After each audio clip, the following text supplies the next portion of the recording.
अहम चैनल से माइकदी मैम पुनः पतराम ओक्चब लोन खुरमजरी फोंब पाचे मरोब हेडलाइन मरोब पाउसिंग पुदुना लाक्चरी ताबिसी नंबोल एम्बुस्ट लेखिद्रब एआर पर्सनल अनी मफम स्टेट ने इकाई खुमनब उठ्रे नंबोल एरिया की मफम मरीद वाकत मिफम फमख्रे रैली चटख्रे नंबोल एम्बुस गवर्नर ने सिक्योरिटी रिव्यू मीटिंग पांगथोक्रे ऑपरेशन चथरी बैन अमा फागतख्रे हौजिक मरोब पाउ ताबिसी नंबोल एम्बुस्ट लेखिद्रब एआर पर्सनल अनी की मफम स्टेट ने इकाई खुमनब उठ्रे सकंगदब खुलाई पाइबसिंगी एम्बुस्ट लेखिद्रब असम राइफल्स की पर्सनल अनी की मफम मणिपुर स्टेट की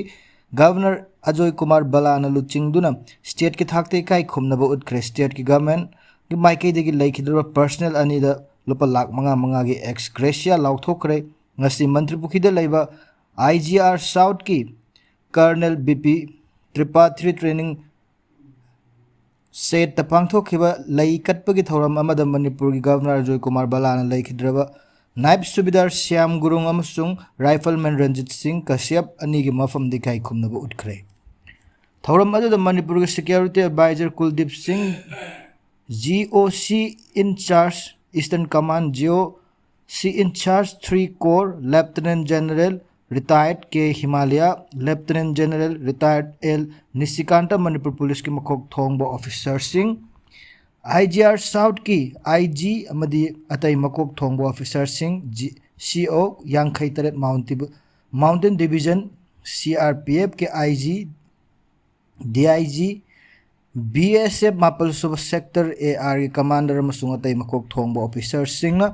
मणिपुर गवर्नमेंट के सिविल एडमिनिस्ट्रेशन के मकोक थोंग ऑफिसर सिंह सरुक याखी अमरोम सकंगदब खुलाई पाइब सिंह कुंथ्रागो हुमदोई सुब AR के मथक सथखिब अटैक अदुद पर्सनल अनी लेखिदब अदुग मंगाना अशोक अपन नंखिब थौदोक अदुबु लुमना लौबग लोइना अकनब मोंग कंडेम तौखी लेखिदब पर्सनल अनी की इमुंग मनुंग अवाबद सरुक यारे अमसुंग सोकलब सिंह अथुब मतमद फगतप ओइसनो हाइना मणिपुर गवर्नमेंट की कमिश्नर कम सेक्रेटरी होम न थादरोप चिरोल अमना मखा ताना पनखी नंबोल एरिया के मफम मरीद वाकत मिफम फमख्रे रैली चटख्रे ngरang नुमिदांग वायरम पुंग मंगा मिनिट निफुरम ताबद नंबोल पुलिस स्टेशन की मनुंग चन लेबन नंबोल साबल लेकाय सखंगदब सिंह कुंथ्रागो हुमदोई सुबह असम राइफल्स अटैक चथखिबा अदुगी मायोक यानिंगदब फोंगदोक्तुना ngasi नंबोल एरिया मफम मरीद वाकत मिफम अमदी रैली न चिंब चटख्रे नंबोल साबल लेकाय अपुनब नुपी लुप नंबोल साबल लेकाय लेबा पब्लिक हॉल ममांग वाकत मिफम फमलब तुंग नंबोल बाजार फाव मरिक नोंमै कापसिन यानिंगदे नुपी अंगांग मरक्त अकी तुजुंग पोन यानिंगदे हाइब खोलाव लाउदुना रैली चटखी नंबोल अपुनब लुप अमदी लेखिद्रबगी इमुंग मनुंग स्टेट गवर्नमेंट के माइकेदगी एक्स ग्रेशिया के सेंफम लुपा लाख मंगा मंगा की सेंफम पिबम थोकना पीरिब लुपा लाख अनी अनी की सेंफम पीरगनी हाइना मखोई गी मथक गवर्नमेंट की माइकेदगी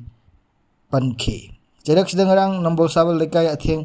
तमथीब एटेक चथदुना असम राइफल्स अनी हाटखिबा अमदी ममांग मंगाना तमथीना सोहनखिबा थोंग अदु मणिपुर लेजिस्लेटिव असेंबली की स्पीकर TH सैतब्रत सिंह कंडेम तौख्रे स्पीकर TH सैतब्रत की चेरोल अमद हाई स्टेट असिद इंग तपर नॉर्मल सी अमदी तुंगदु लेताब हंजिनब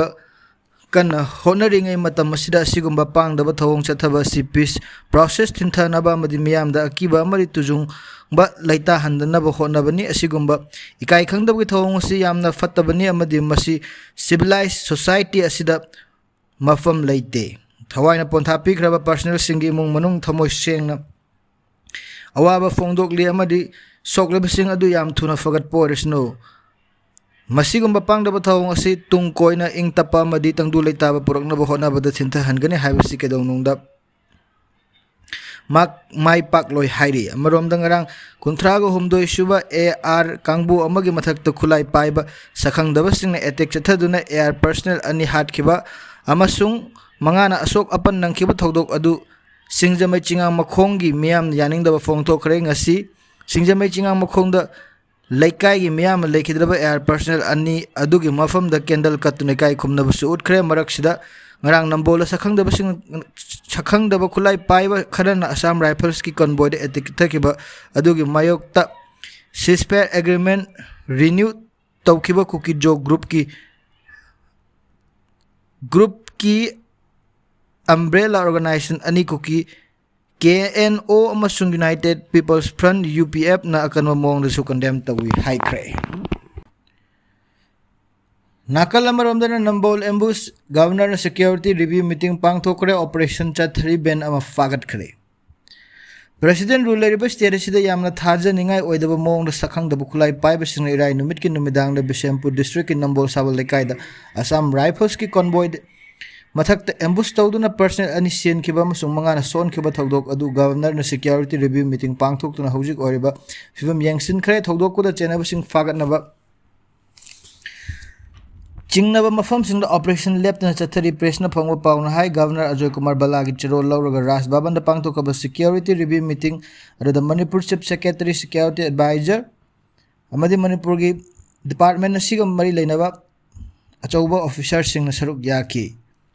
mifam adu da ngarang thokiba thodok adu da personal ani laikidaba musung atopa personal manga sokon kiba thodok adu laibak thiba thodok ne haina lawbuga loina na thawong adu bo condemn tawki hairi thodok adda chenariba mising athuba matamda masak khangdoktuna makhoi gi mathakta matik chaba cherak pina bagdamak security agency singi marakta mateng pangana bagdamak mifam adu da khanaki hairi